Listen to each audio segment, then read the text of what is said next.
Hello, everybody.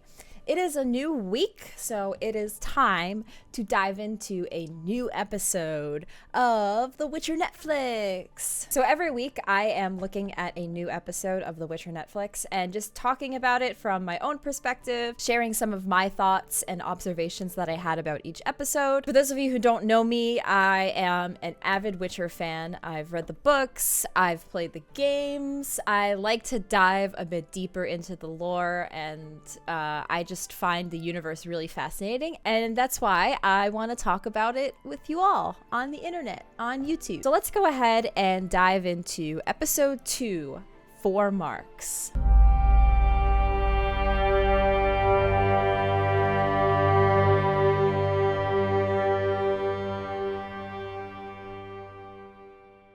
So this episode, the main focus of it is Yennefer's origin story. And this is actually one of the things that I was looking forward to the most. I followed a decent amount of news and articles and interviews about The Witcher Netflix before it came out. And one of the things that was heavily discussed about the show is that it was going to touch a lot on Yennefer's origin and how she became the badass sorceress that we know her as in the books. Because in the books, honestly, we don't get a full narrative story of how Yennefer came to be who she is. We know a few things about her past. We do know she was a hunchback, and that kind of implies that she probably had a bit of a troubled past. But we really don't get the nitty-gritty details of how she came to be who she is. So once I knew that the show was going to be touching on this and really, creating this whole story for Yennefer, I was really interested and wanted to see how they were going to do it. And honestly, I think they did a pretty good job introducing Yennefer. And not only did this whole story that we see here, especially this beginning, I honestly feel really bad for Yennefer in this. And obviously you pity her and you do feel bad, and that's how you're meant to feel for the most part. But what I really like about this whole Yennefer origin story is it also introduces how magic works in this world. And I gotta say, Anya does an amazing job portraying this Yennefer.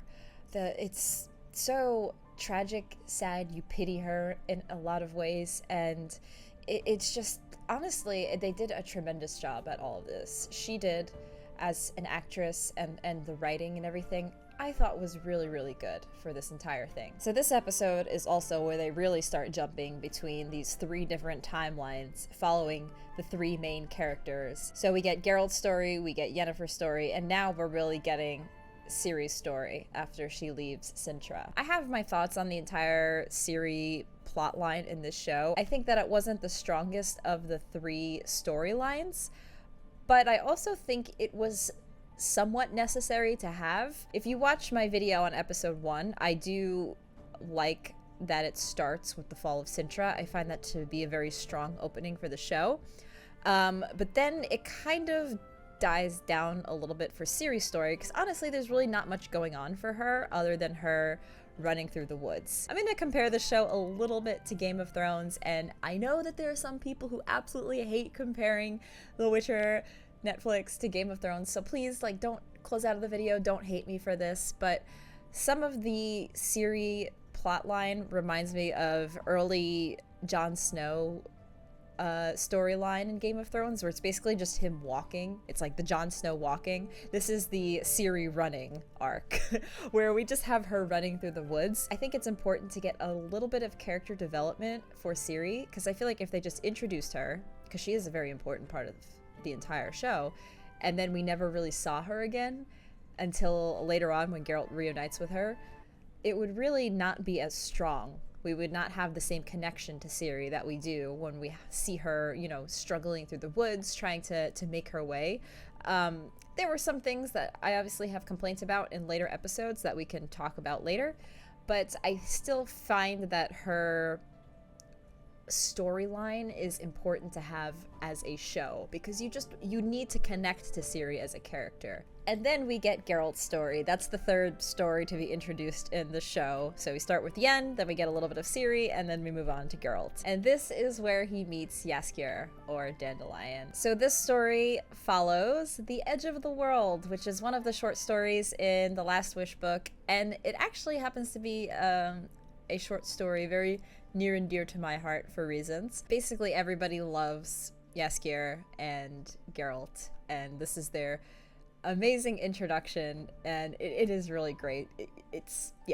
I just love it. I feel that Jaskier, or Dandelion, has always been a frustration to Geralt in many ways, but he honestly has always been a friend, and I think that he brings out some of the humanity in Geralt, and I think that Geralt needs that sometimes, and that's why he hasn't, like, completely, even though he tells Jaskier to go away and he, you know, threatens him and things like that, I think there's a small part of them that always kind of is okay with having him around at times, because he needs that kind of, like, human interaction. He needs a friend like that to keep him grounded in some ways. So again, back to what I was saying earlier, this is the episode that we really get the introduction of magic into this world, and it is really interesting. Here we also get a few named sorceresses that you may or may not recognize, Sabrina Glevsic and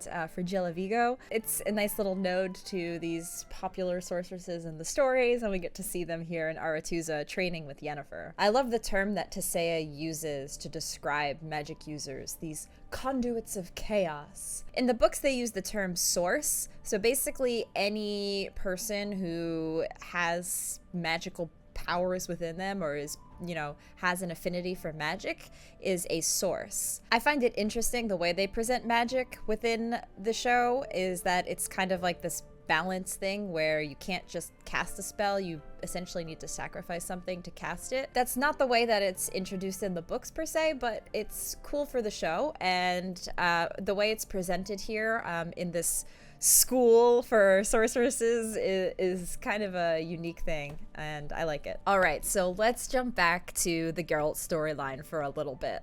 This is the real nitty-gritty part of The Edge of the World, and I have a lot of things to say about this part, mostly because I am a big fan of the Scoia'tael and the elves in the Witcher world. So this is where we first see Toruviel and really being brutal to Geralt. And this is the part. Okay, this is the exact part that I wanted to show. This is one of those moments in the story where it was a lot of how I pictured it. Maybe not to a T, but this is a lot of how I pictured the story in the books. The Sylvan does kind of screw Geralt and Dandelion over, and they get captured by the elves in Dol Blathanna, and Toruviel is taunting them, and she breaks Jaskier, Dandelion's lute, and she gets up in Geralt's face, and he just slams her and knocks her back, and that is exactly what happened here. And she starts, like, really, like, wheezing and coughing like this, and you know, Filavandrel says that she's unwell, she's sick. And I was like, oh, this is exactly how it is. It's these little nods that they have to the stories in the books that gets me all hyped up, and I'm like, yes, this is awesome. So this whole story, this whole Edge of the World story is a little bit rushed, and obviously they can't include everything, that just wouldn't make sense. But this little dialogue between Filavandrel and Geralt, it was, it really did make me happy, believe it or not, because it is very much similar to how the story was, where Geralt is trying to talk to Filavandrel about the pride that the elves have, and, you know, how he's different and you know, and more superior, honestly. And Geralt is saying, no, we're the same in some ways, and humans, you know, we both are wronged by humans in some ways. Humans don't view witchers in a good way, and humans obviously casted the elves out and did horrible things to them.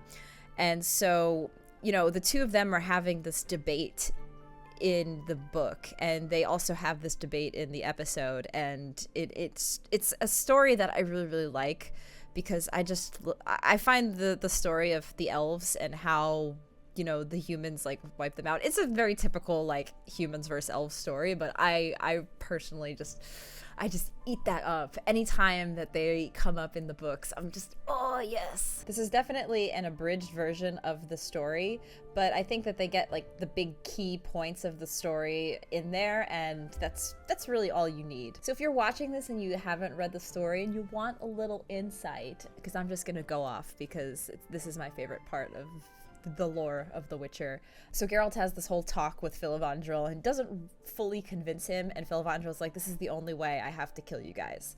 And so as he's about to kill Geralt and Dandelion, they get visited by this, essentially a goddess, and a goddess that the elves kind of worship. Her name is Dana Medb, or Dana Mead. Dana Medb. I'm really bad at pronouncing her name. And she visits the elves here, and they, you know, obviously respect her a lot. So eventually, you know, they just kind of let Geralt and Dandelion go because they're visited by this goddess, and it's kind of like a good omen in a sense. And, you know, Filavandrel says farewell. To reveal gives Dandelion a new lute, and the two of them are on their way. So it's a cool adventure. It gives you a little bit more insight on other creatures in the universe besides the usual you know, humans and witchers and things like that. And yeah, I think the big twist at the end of this episode here is where Yennefer captures some of her classmates being turned into eels. So if you don't make the cut here in Aretuza, you get turned into an eel. This is not something I was expecting, and I was like, oh, okay, well that's really interesting and also kind of sad. And this episode ends with Jaskier's amazing song, Toss a Coin. Overall, I think this episode was pretty good. It was not one of my favorite episodes of this series, but it was still important because this really touches a lot on Yennefer's story. So it was a very important episode, but just I don't think it was one of the strongest ones, in my opinion. Where's your newfound respect? Respect doesn't make history. Great line, great line. Toss a coin to your witcher, O Valley of Plenty. Let me know what you guys thought of this episode, episode 2. Let me know in the comments down below if you had any similar thoughts, if you liked it, if you hated it. Let me know. I like to hear other people's opinions, and I like to have conversation and discussion. So let me know. And I will see you next week for episode 3. Bye. He wiped out your past, got kicked in his chest. He's a friend of humanity, so give him the rest. That's my epic tale. Our champion prevailed, defeated the villain. Now pour him some ale. Toss a coin to your witcher, O Valley of Plenty, O Valley of Plenty, oh. Toss a coin to your witcher, a friend of humanity.